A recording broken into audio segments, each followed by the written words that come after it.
Welcome to East by West Farms, where we grow what we eat and eat what we grow. In this video, we're gonna make bean sprouts from scratch.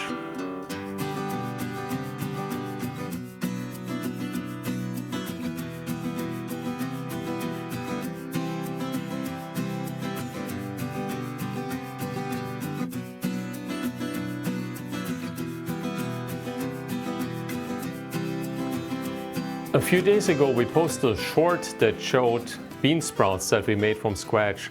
Some of you asked the question, how did we do it? In this video we're going to show you how to sprout beans. It is actually pretty easy, even I can do it. Haiing's been trying to teach me cooking for the last 20-30 years, and either she's a bad teacher or I'm a bad student. I'm right now at a level 5 out of 10, which is still a long way to go.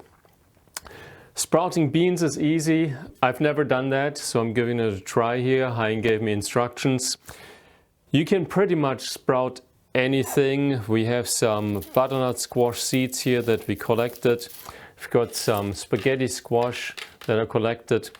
In this video, we're gonna sprout mung beans. Why do we sprout things? Well, there are some people who say that sprouted seeds are healthier than unsprouted seeds. My understanding is that they're easy to digest, they have higher nutrition value. I think they taste good, they're easy to cook, and we like to eat them. Mung beans are these little green beans that are really tiny. My understanding is they're also called gram beans in the West. They are a bean that is very well known in the East, Persia, and then east towards Southeast Asia. Having grown up in Germany, I've never seen mung beans before. They are readily available in the ethnic food stores here in the US. We usually buy them in these packs. They are about $1.50 in the Asian store. You find them in the dry food section. We usually buy organic beans. That one here is specific USDA organic certified. We've been growing some of the mung beans. They sprout very easily. Well, that's why we use bean sprouts. It's really not worth to grow them yourself because they are so cheap and so easily available. But you can grow them from seeds. You dry them and then you've got the beans. To sprout beans, you don't really need an awful lot. The only thing you need is a container to put the beans in. You need some cheesecloth or cotton cloth to contain the beans. And then of course you need the seeds that you want to sprout. And we've got this little container here that's kind of nice. It has holes on the bottom and then a drain pan. I think we bought this in a Korean store.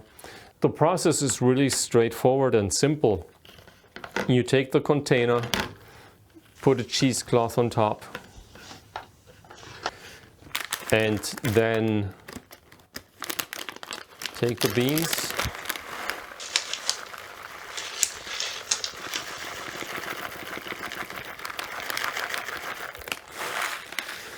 and spread a layer of beans in the container. You don't want to have two levels of beans.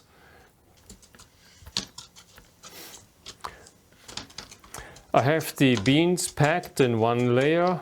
The next step is to close it up and moisten it lightly. And you don't want to have it wet, you don't want to have it soaking wet, but you don't want to have it dry either. So just about right is what you're shooting for. I've got some water, sprinkle this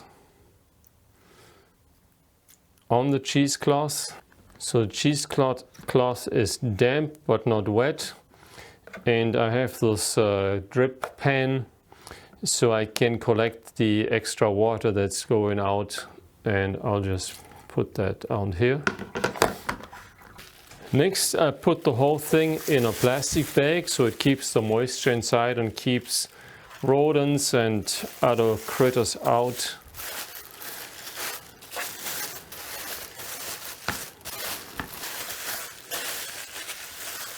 And that whole thing goes into a dry, protected and dark place, which is for me right under the sink in the kitchen cabinet. The only thing I need to do is wait a day or two. I need to make sure it doesn't dry out, of course, which shouldn't be a problem, but if it's middle of summer, there's much more evaporation and you need to check it more often. I'll come back in a day or two and show you the results.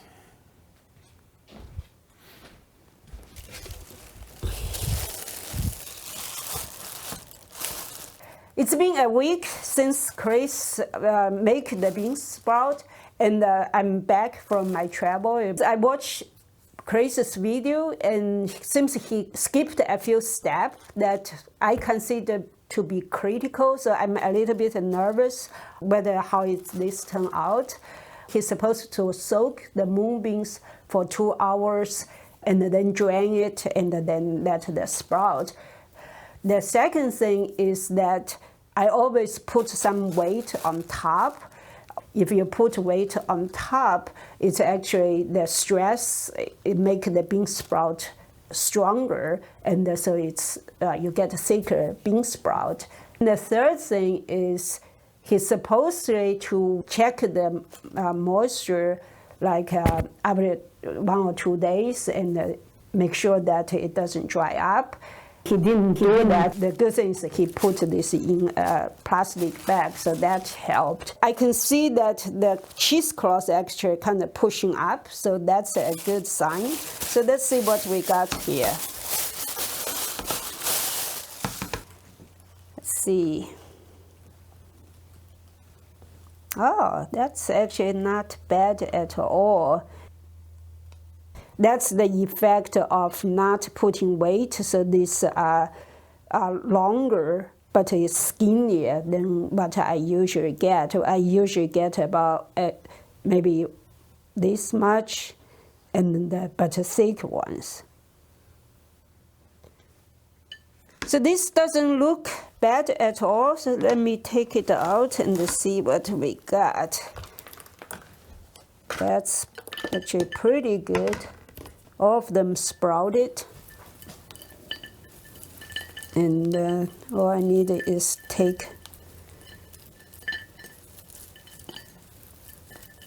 pour it out of the cheesecloth.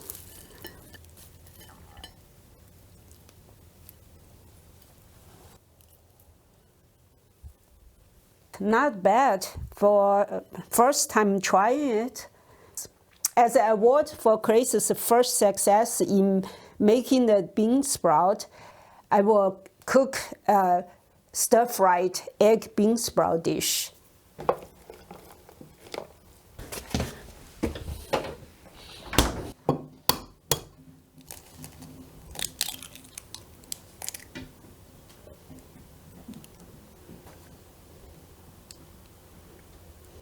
This dark eggs is white, is very sticky.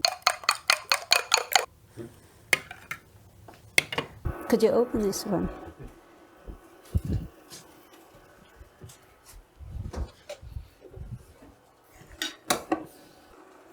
I'm going to cook a stir-fried egg bean sprout soup. It's a very quick dish, so it shouldn't take more than a few minutes. The wok is primed, and then have the eggs.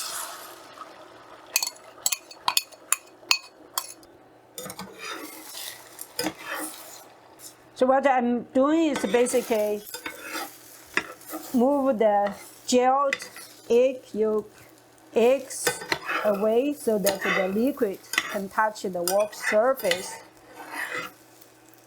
That way you don't overcook the eggs. Okay, so the egg is considered done. The next step is to cook the bean sprout.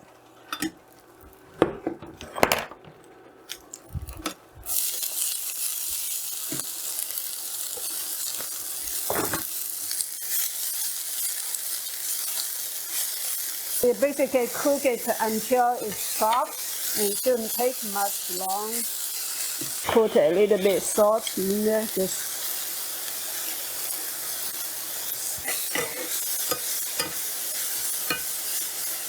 I also like spicy food, so I'm going to put a little bit of the homemade pepper sauce, fermented pepper sauce here.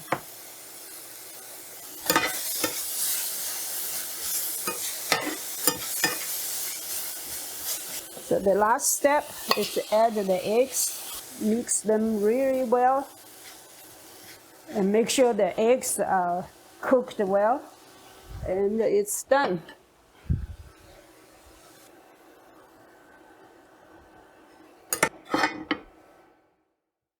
So this is what we got. The color is a little bit pale because we had 6 eggs in there. It's only have 1 egg yolk in there. If you use more egg yolk, the egg will show up as yellow, and then the bean sprout is white. To just add some color, I put some of the red sauce, the pepper sauce on there, or you can cut some carrots strip, kind of like the same size as the bean sprout, or bell pepper, red bell pepper, to just add some color. But for household food, color may not be that critical. This is an easy, simple way to cook with bean sprout. In this video, we showed you how Chris growing his first batch of mung bean sprout. I also showed you how to cook a simple dish with the mung bean sprout. If you like this video, please give Chris and me a thumb up. If you have any questions or comments, please leave them below. If you have not done so, please hit the subscribe button to follow our journey with the East by West Farms.